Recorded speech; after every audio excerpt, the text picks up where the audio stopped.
Conselho Econômico e Social, reunido em Luanda, a situação do conflito de terras em Angola está entre os temas em abordagem. Indústria transformadora, contribuição do setor no PIB, cresceu em 3% no ano passado. Namíbia, primeira mulher presidente na história do país, toma posse hoje, no calor da celebração dos 35 anos da independência nacional. Hoje Notícias, sexta-feira, 21 de março de 2025. Bem-vindos à Atualidade.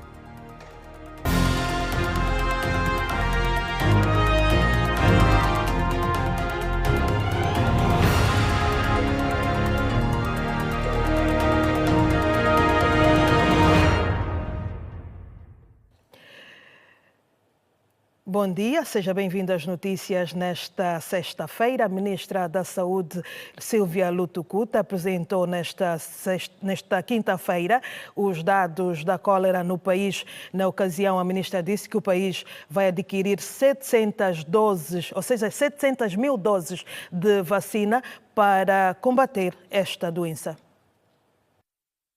Recordamos aqui que outra medida de combate à cólera é a vacinação ou a vacina. Não há grande disponibilidade desta vacina. O estoque mundial é de cerca de 8 milhões de doses apenas e tem indicações muito precisas. Portanto, esta vacina é de acordo com as orientações da OMS para ser usada em áreas de altíssimo risco e com casos ativos. Neste contexto, o governo angolano mobilizou recursos financeiros, adquiriu em tempo recorde algumas doses de vacina. Inicialmente foi possível adquirir 940 mil doses que foram utilizadas nos municípios ou áreas afetadas da província de Luanda, de Bengo e Icolibengo, e esta primeira campanha realizou-se de 3 a 7 de fevereiro de 2025 em 98 bairros e para uma população-alvo de 1.079.000 pessoas. Tínhamos 925 mil doses, portanto, foram usadas, e neste contexto temos uma cobertura vacinal de 80%. Iremos em breve iniciar uma nova campanha de vacinação. Conseguimos adquirir mais 700 mil doses e a prioridade será para as áreas de maior risco.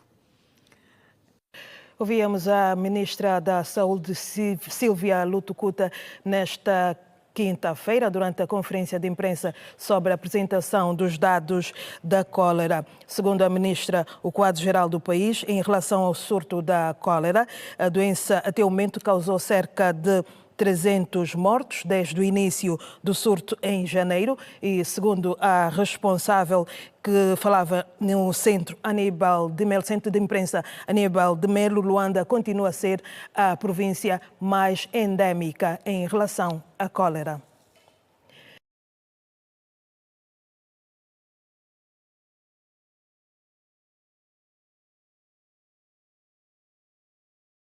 Processamento e comercialização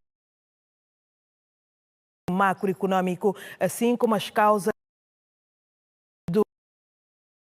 em Angola. Mais informações do capitão, que junta-se a nós em direto. Capitão, boa tarde. Que informações tens acerca deste?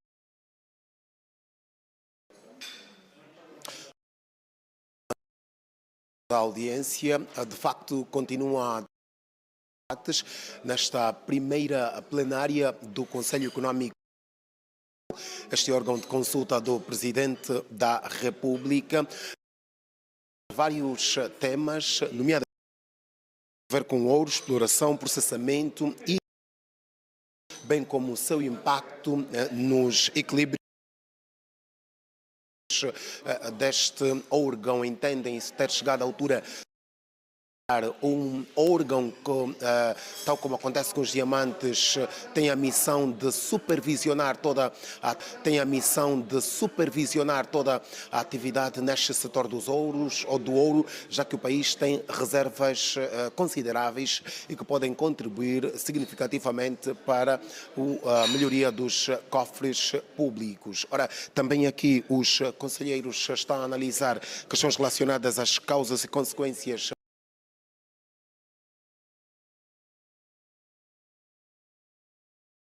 também olhar para um parecer produzido pelo Conselho Econômico e Social sobre o pacote legislativo à política quanto às causas e consequências os conselheiros consideram razões que têm estado a ser fundamentais estes conflitos. Vamos ouvir, nos disse o conselheiro deste órgão. As causas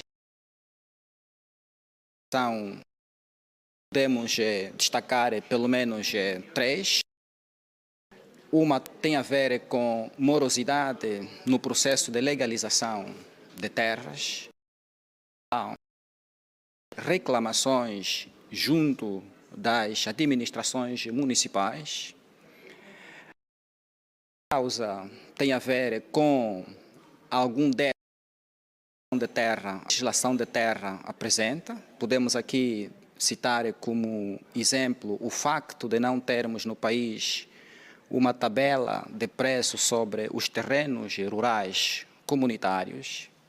Aliás, este facto terá influenciado até certo ponto para a não realização das metas previstas no programa Minha Terra, que é uma medida de política pública importante no quadro da delimitação e concessão de títulos de terras no âmbito dos terrenos rurais comunitários. Por isso é que estamos a propor que seja realizada uma avaliação independente, no sentido exatamente de serem aprofundadas as razões que não terão concorrido para a prossecução das metas previstas na implementação deste mesmo programa.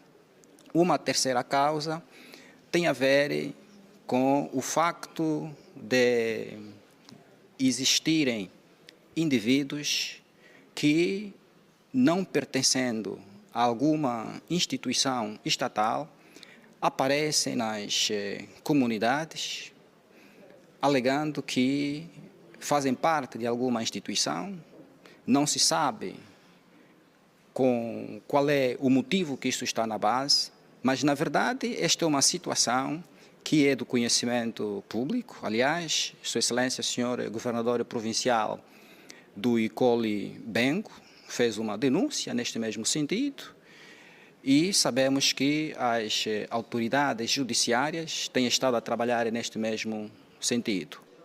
As palavras do conselheiro Carlos Cambuta sobre as causas e consequências de conflitos de terra em Angola, uma abordagem sobre os terrenos rurais comunitários, um tema que está a surtir acesos debates nesta primeira plenária do Conselho Econômico e Social deste órgão que, como já aqui fizemos menção, serve de uma instituição de consulta do Presidente da República. Na conclusão destes debates, o Conselho vai elaborar um memorando que vai então fazer chegar ao Presidente da República para que nos próximos tempos sejam tomadas medidas mais assertivas nestes relacionadas aos temas que estamos aqui a acompanhar, que fazem parte deste debate. Um tema que vamos com certeza levar mais desenvolvimento nos próximos espaços de informação da Rede Girassol. Boa tarde, Celestina Zola. Boa tarde, Alberto Capitão. O administrador do município de Viana realizou uma visita de constatação para aferir o grau de execução das obras de reabilitação das vias secundárias na região. Na ocasião, o responsável declarou que aspectos administrativos têm atrasado os trabalhos em curso. Há mais de 2 anos que decorrem as obras de reabilitação das ruas do Centro Ortopédico de Reabilitação Polivalente Dr. Antônio Agostinho Neto, 11 de novembro, e da Suave, no município de Viana. Passado esse tempo, os moradores, ansiosos para o término, ainda louvam a iniciativa e apelam por celeridade no processo por causa do tempo chuvoso.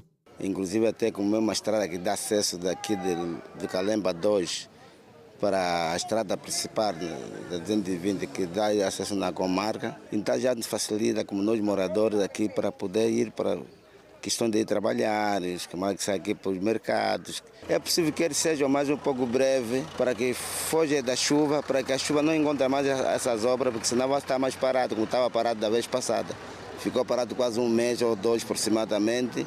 Só que depois da chuva parar, levou mais um tempo a secar as águas que estavam aqui. Então o importante é que está a acompanhar essas obras, é que seja mais breve, acelerar mais um pouco o trabalho. Estão a fazer o melhor para nós, nós agradecemos muito. Estamos muito agradecidos mesmo, antes da estrada acabar, nós já estamos muito agradecidos. E queremos que façam mais, principalmente a água e a energia. Porque quando arranjarem essa estrada de ponta a outra, até os nossos filhos, alguns que andavam mal, eles vão conseguir emprego mesmo aqui perto de casa. Há tempos atrás estava muito mal, cheio de buracos, águas paravam mesmo aqui, entravam dentro das casas, até fomos obrigados a meter muros nos portões. Mas graças a Deus de que começaram as obras, se bem que há 2 semanas atrás tivemos enchentes, né, no meio das estradas, mas atualmente pode bater chuvas fortes, a água já não entra bem nas casas, para mesmo dentro da estrada. Nesta quarta-feira, o administrador do município de Viana realizou uma visita para constatar a execução das obras das vias secundárias da localidade. Na ocasião, Demétrio de Sepúlveda afirmou que os trabalhos decorrem a bom ritmo e daqui a 3 meses estarão concluídos. Esta rua da Suave, que é a que mais impacto tem neste momento, liga a 230 e a Luther Escova, tem muitas empresas aqui, há um trabalho bem conseguido, a obra está na ordem dos 80% e estamos a falar de mais 3, 4 meses para ficar concluída. A importância nesta obra é as redes de macrodrenagem e as conexões para a ligação de águas, que era a grande preocupação e que precisávamos mostrar aos munícipes e aos empresários aqui da zona. Demétrio de Sepúlveda disse que durante este tempo os aspectos administrativos têm atrasado o trabalho em curso. Nós não queríamos aqui fazer promessas, mas continuar a manter a esperança de que este projeto vai arrancar, porque o grande calcanhar daqueles deste projeto são aspectos administrativos que estão a ser bem cuidados pelo governo provincial de Luanda e nós temos estado a par de todo este processo. Os aspectos são muitos, de contratação, de avaliação do Tribunal de Contas, a disponibilidade de recursos, a forma como se obtém os financiamentos é que tem estado a avançar. Nós estamos lembrados quando fizemos o último auto de consignação, ele parou por escassez de recursos, então estão alinhados todos esses pressupostos e nós estamos em crer que a qualquer momento teremos uma novidade boa do arranque desta obra. Sendo certo, e é bem verdade que precisamos de fazer o conforto do tráfego, é o que temos estado a fazer ao longo do tempo, mas não com a qualidade que se precisa. No âmbito do programa de melhoria das vias secundárias e terciárias no município de Viana, a ocasião serviu também para avaliação dos trabalhos na macrodrenagem que liga a Rua da Suave em Viana à do Quimbango. E voltamos a falar de saúde aqui no Hoje Notícias. Desta vez vamos falar de tuberculose. Assinala-se na próxima segunda-feira o Dia Mundial da Tuberculose. A doença continua a ser a 3ª maior causa de morte no país, depois da malária e dos acidentes de viação. E hoje recebemos no Hoje Notícias o Dr. Damião Vitoriano, pneumologista, vem da Direção Nacional de Saúde Pública, com quem vamos abordar de forma breve o quadro atual do país em relação à tuberculose. Boa tarde, doutor. Bem-vindo a Hoje Notícias. Sim, muito boa tarde. Sim, obrigado pela oportunidade. Essa data tem como lema, sim, podemos acabar com a tuberculose, comprometer, investir e entregar. O que significa? Em 2023, nas Nações Unidas, os mandatários dos países comprometeram-se a controlar a tuberculose. Certo. E quando estamos a falar de investir, não se pode controlar a tuberculose sem investimento. O nosso executivo tem todos os anos aumentando o orçamento da saúde, mas hoje já se fala também, para além, que os recursos são escassos, mas é necessário o envolvimento da sociedade, né, dos empresários, para reforçar este investimento. Que investimentos é que nós estamos a falar para acabar ou diminuir esta doença? O investimento continua sendo na informação, na comunicação, na educação, no diagnóstico, no tratamento, porque e aí também tem outro detalhe, que é entender o que é entregar. Entregar, o que é que significa? É necessário que as comunidades participem, é necessário que a sociedade civil participe e é necessário que os outros setores participem na luta contra a tuberculose. Quer dizer, o lema é tão abrangente e que não fica nada de parte, né? Por quê? Porque nós temos dados interessantes que no ano de 2023 foram notificados 68.268 casos. Certo.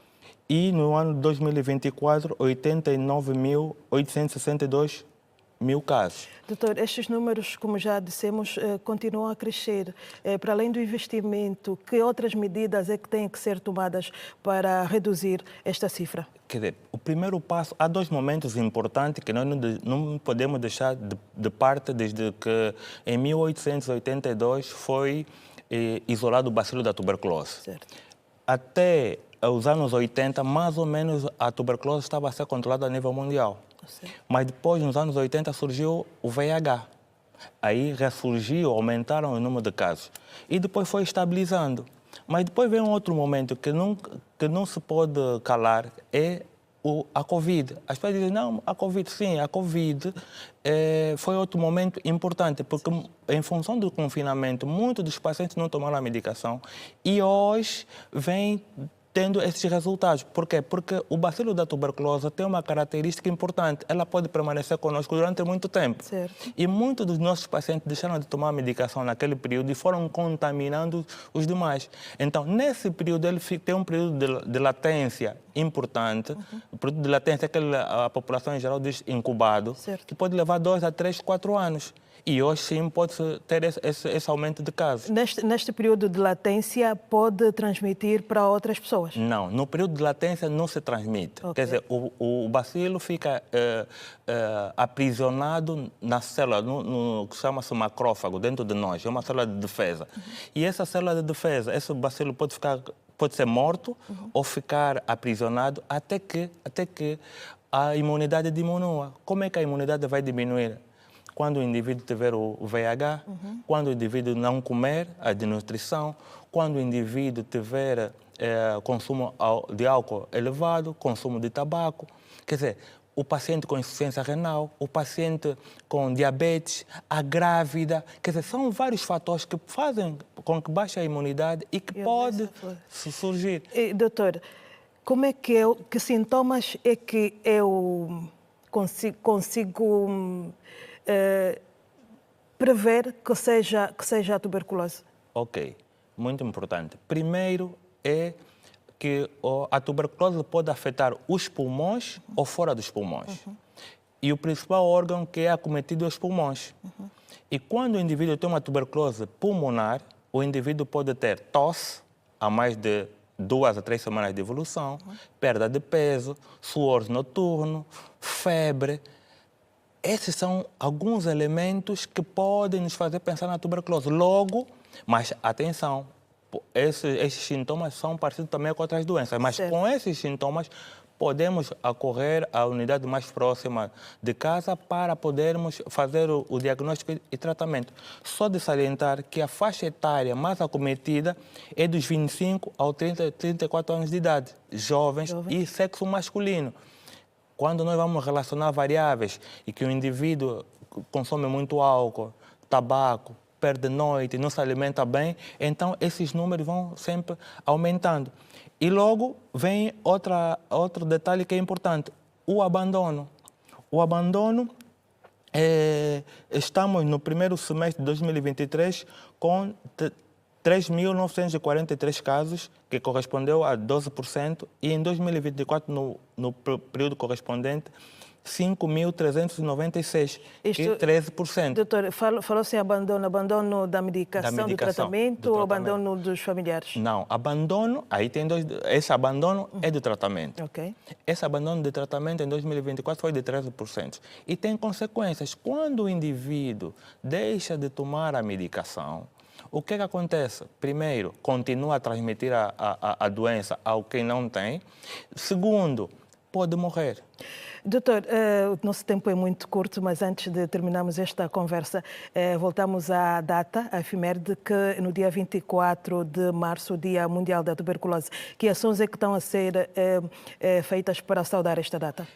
Temos tido várias ações, nós temos tido a nível nacional palestras, seminários. No dia 24 teremos um workshop no Hospital Cardeal com relação à tuberculose. Amanhã teremos uma marcha do Porto de Luanda até a Fortaleza.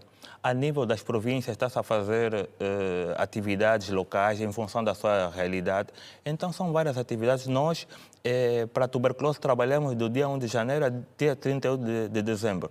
E é especial nesse período, mas nós não deixamos de trabalhar para que a nossa população tenha o melhor resultado possível. Aqui, só para chamar a atenção, um dos pilares fundamentais para o controle da tuberculose é informação, educação, comunicação. Isso aqui, se a nossa população estiver informada, tiver conhecimento, vamos conseguir controlar a tuberculose. Doutor Damião, muito obrigada. E nós estamos a fazer a nossa parte, estamos a informar. E obrigada pela sua presença aqui no Hoje Notícias. Nós agradecemos. Muito obrigado. 5 províncias do país vão beneficiar da FAP2, Projeto de Pesca Artesanal e Aquicultura. A iniciativa é da responsabilidade do Executivo angolano, com parceria com o Fundo Internacional de Desenvolvimento Agrário, FIDA. O Ernesto Jaime está no Centro Cultural Paz Flor, onde acontece o ato de lançamento do projeto. Ernesto, boa tarde. Muito boa tarde aos telespectadores que nos acompanham neste momento do espaço informativo da Rede Girassol, lançado então o AFAP2, projeto que tem como objetivo impulsionar a pesca artesanal no país, e várias famílias, obviamente, que se encontram nas zonas rurais vão poder se beneficiar deste mesmo projeto. Vamos à conversa agora com a Ministra das Pescas. Muito boa tarde, em direto para o Jornal da Rede Girassol. Fala-nos mais sobre este projeto, a FAP2, lançado para hoje, 5 províncias que serão destinadas. Nós hoje lançamos o projeto AFAP2.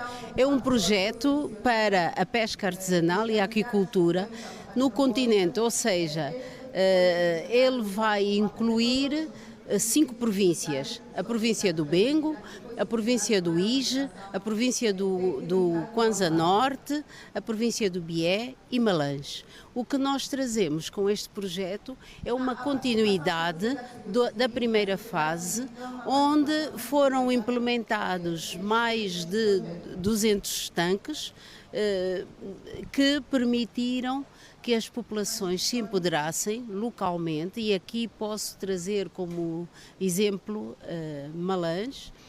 Elas empoderaram-se trazendo à comunidade capacidade de, primeiro, trabalho, segundo, nutrição, através da segurança alimentar, porque ao produzirem tinham também alimento para consumirem. Nós estamos a pensar em atingir cerca de 66 mil famílias, e isto distribuído pelas diferentes províncias. Mas, acima de tudo, nós estamos também a trazer outros conceitos, que é a incorporação no projeto do empreendedorismo e da capacidade que os empresários, para além do empreendedorismo, capacidade que os empresários têm de ser parceiros do Estado e entrarem na cadeia de valor da aquicultura nestas províncias. Senhora Ministra, qual é o valor que se implementou para este projeto e quanto se pretende arrecadar do retorno? São 90 milhões de dólares e ele está distribuído em vários segmentos. E, portanto, o retorno é superior a isso. Ou seja, será calculado a meio do projeto se pode dimensionar o que as comunidades efetivamente vão produzir. Ou seja, o nosso financiamento vai trazer uma capacidade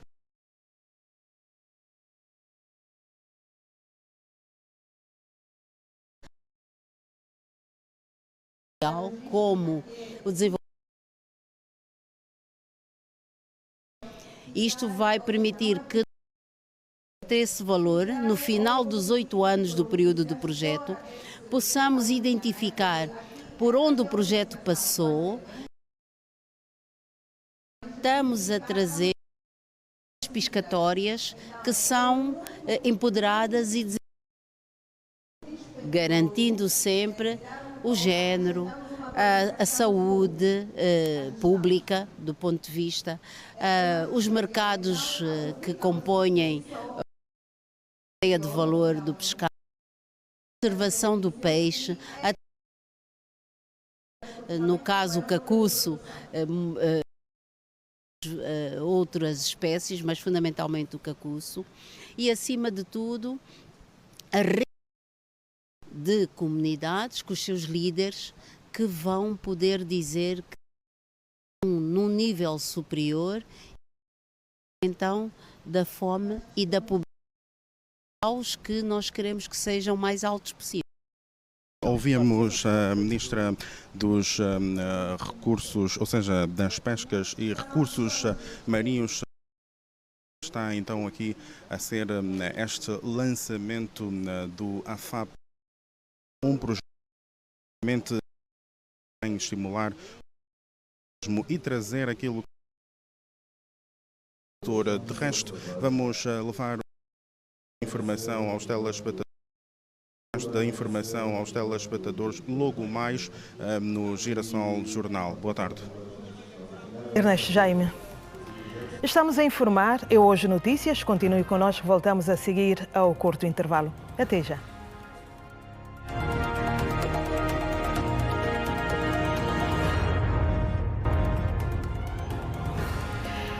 Seja bem-vindo de volta às notícias. Está a decorrer neste momento a cerimónia de investidura da Presidente da República e conta com a presença, ou seja, da República da Namíbia, e conta com a presença de vários chefes de Estado e de Governo, com destaque para o Presidente da República de Angola e da União Africana, João Lourenço. O povo namibiano comemora hoje 35 anos da independência nacional. A data é essencialmente marcada pela tomada de posse em Windhoek da Presidente eleita do país, Netumbo Nandi-Ndaitwah, que dá assim início ao primeiro mandato de uma mulher no cargo na história da Namíbia.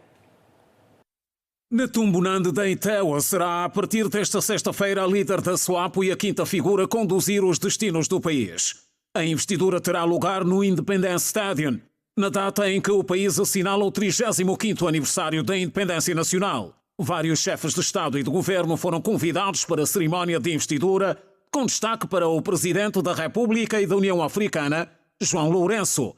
Netumbo Nandi-Ndaitwah venceu as últimas eleições gerais em novembro último, com 57% do total dos votos de 2 milhões de eleitores. Vai suceder o presidente interino Nangolan Bumba no poder após a morte do chefe de Estado, Hage Geingob, em fevereiro de 2024.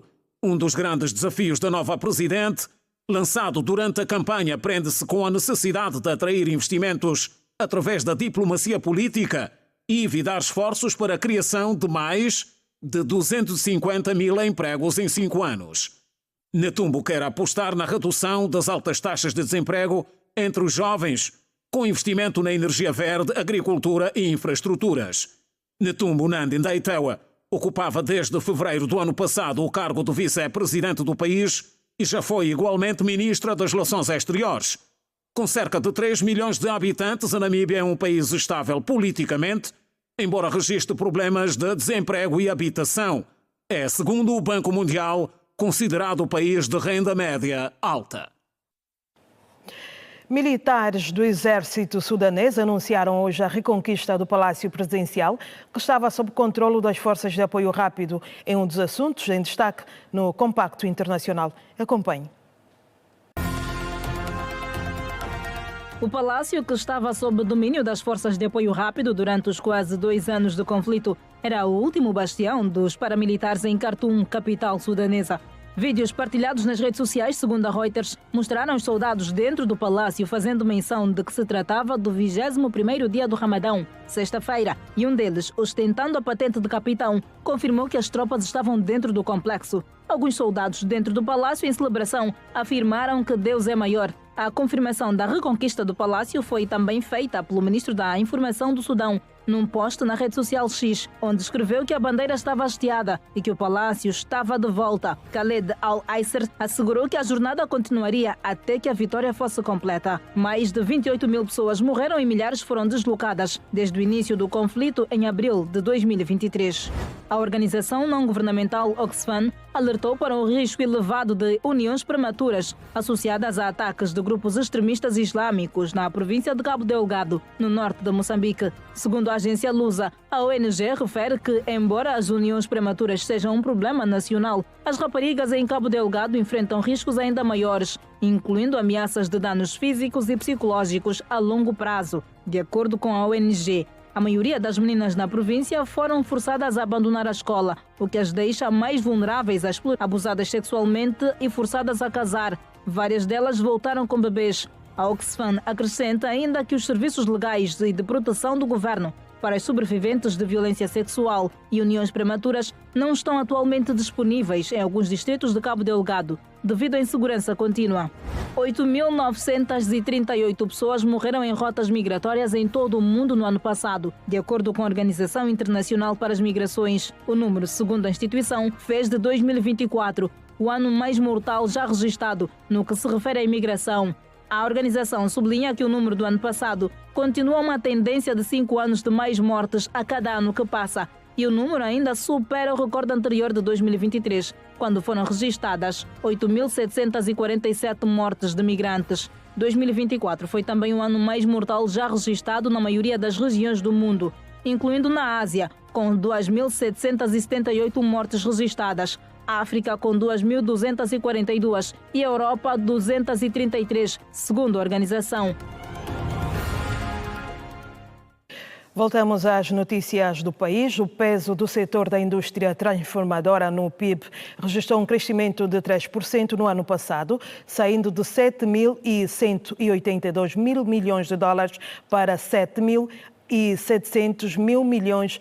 Este crescimento foi impulsionado pelo aumento de fábricas de produtos petrolíferos, indústria metalúrgica e da madeira e a fabricação de bens de consumo. São dados divulgados hoje aqui em Luanda pelo Ministério da Indústria e Comércio sobre o assunto. O Horácio Bapolo tem mais informações. Horácio, boa tarde.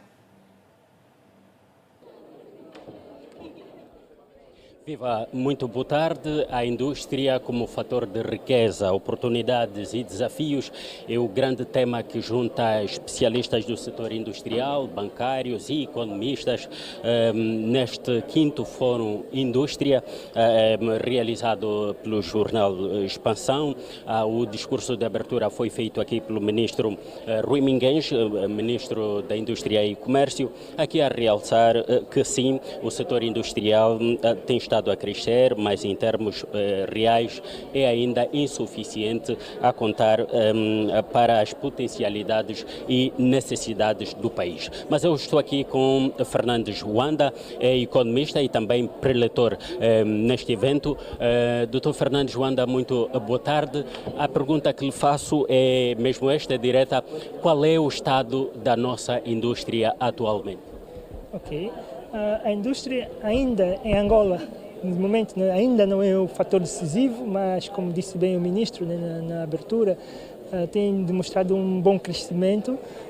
Já tem, em termos de peso, de contribuição para o PIB, tem um peso de 8%, certamente muito melhor do que os 3% de 10, 15 anos atrás, mas, como disse também bem o Ministro, a meta do Governo é ter atingido chegar aos 10, 15%. Então, quer dizer, tem espaço para progressão, para melhorar a contribuição para o PIB. É possível chegar a isso? Sim, sim, desde que muitos dos constrangimentos que foram já assinalados até agora, né, neste fórum, por exemplo, melhorar a qualidade das infraestruturas, melhorar também a qualidade da força de trabalho, né, do capital humano, da qualificação dos trabalhadores industriais, facilitar-se, de certa forma, o processo de financiamento aos industriais, quer dizer, aqueles que já produzem, e também, de certa forma, incentivar outros a abraçarem esse desafio que é a produção industrial. O que é que traz aqui de novidade, já que foi preletor desta 5ª edição do Fórum Indústria? A mim foi desafiado falar um pouco do potencial da região em que Angola se encontra, que é a SADC, SADC, e olharmos também para os apoios que o Executivo poderia dar para os que hoje exportam ou que poderiam estar a exportar. Então foi exatamente isto, nós fomos tentar mostrar com números, né, que mostramos que o comércio de Angola com os seus vizinhos ainda é muito diminuto, é reduzido, e tem margem para progressão. Nós estamos à volta de, em termos de exportação, 1,7%, quando a média da SADC é de 20%, quer dizer que temos margem para a progressão. E, claro, isso vai ser possível se houver uma melhoria das infraestruturas, da qualidade da mão de obra e, acima de tudo, dos financiamentos. Muito obrigado, boa continuação. Eram então palavras de Fernandes Wanda, investigador econômico, aqui é também preletor deste evento, aqui a avançar alguns dados sobre o estado da indústria atualmente em Angola. Mas vale aqui salientar que dados do setor indicam que a indústria transformadora é o 5º setor que mais contribui para a economia angolana. Hoje vale 8,3% do PIB, equivalente a 7.700 milhões de dólares. Nesta altura decorre um debate com o tema indústria como fator gerador de riqueza, desafios e oportunidades. No fundo, o tema principal deste evento é o debate que está a decorrer agora. Nós vamos acompanhar, sendo que outros detalhes nós voltaremos a trazer nos próximos serviços de informação da Rede Girassol. Boa tarde. Boa tarde, Horácio Bapolo, e contamos consigo para trazer mais dados sobre o assunto em abordagem. E momento para o desporto, Angola somou o 2º empate consecutivo para a qualificação rumo ao Mundial 2026, depois de um igual no marcador contra a Líbia, um encontro realizado nesta quinta-feira em Benghazi, partida válida pela 5ª jornada do apuramento. O Mártires de Benina estava completamente lutado, mas nem com isso os palancas negras perderam a garra e determinação. A primeira parte do encontro deu mais para a seleção de todos nós, com o messito angolano Manuel Benson a fazer das suas. O extremo esquerdo do Barley viu bem Zini, mas este não estava no dia D. No outro lance, grande arrancada de Benson, de novo que assistiu bem Gelson Dalla, porém a bola nem sequer passou muito perto da baliza adversária. No encerramento da partida, o conjunto nacional descansou e os donos da casa aproveitaram deste jeito. Por intermédio de Alafi, estava feito 1-0. Já mesmo a cair do pano, Freire acreditou e mandou a bola dançar com o duro nas redes da baliza adversária. Com este resultado, os palancas negras permanecem na 4ª posição do grupo D de apuramento ao Mundial de 2026, com 7 pontos, menos 1 que a Líbia, na 3ª posição com 8 pontos. O grupo é liderado pelo Cabo Verde, com 10 pontos, adversário de Angola, nesta terça-feira, às 17 horas, no estádio 11 de novembro. Para o CAN Sub-17 de futebol que acontece no dia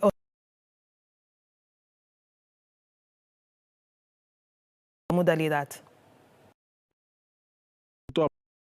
De 2025, a Seleção Nacional 17 treina de forma intensiva nas instalações do Benfica. A nossa equipa esteve no local de treino frente à equipa Sub-19 do Inter. Teve golos que, para o treinador principal Mitó Silva, é mais um treino que nós tem dentro do nosso programa. É mais um treino como é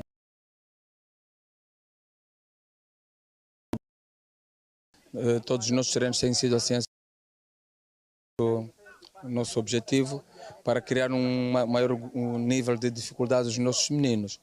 Bom treino, temos posse de bola, é isso que nós queremos, circulação de bola, posicionamento. Até agora está tudo bem. Nós estamos e continuaremos a trabalhar para que todos os dias a gente possa corrigir erros. Afinal de contas também são jovens, né? Estão ainda numa fase de formação. Nós temos que ter paciência e temos que ter, acima de tudo, muito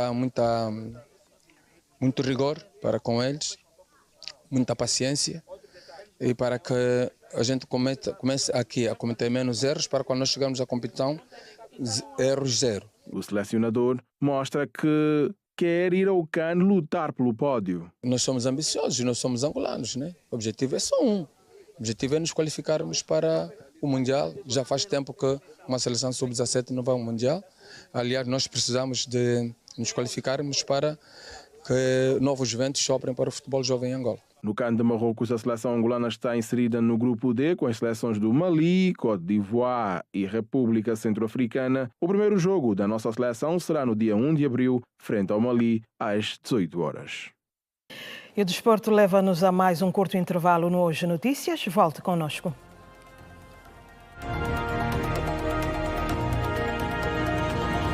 Olá, seja bem-vindo de volta às notícias. O Consulado-Geral do Brasil concede por semana cerca de 200 vistos para angolanos que pretendam visitar aquele país da América do Sul. A informação foi prestada pela embaixadora daquele país em Angola. A diplomata foi recebida pela vice-presidente do MPLA, Mayra Quiosa, nesta quinta-feira.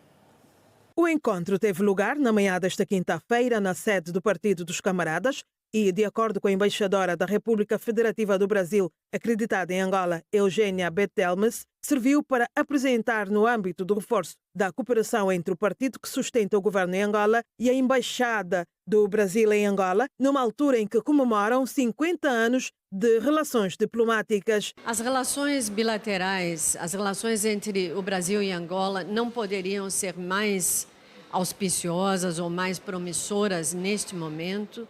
Esse é o momento em que comemoramos 50 anos do estabelecimento de relações diplomáticas.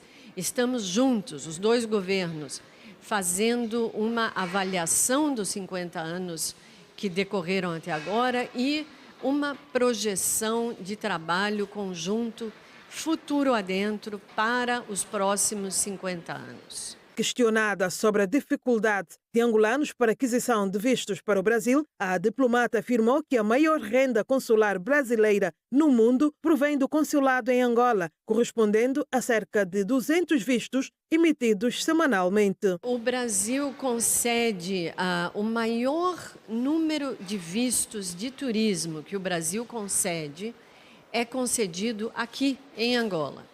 A maior renda consular brasileira global do mundo é oferida aqui em Angola. É um enorme volume de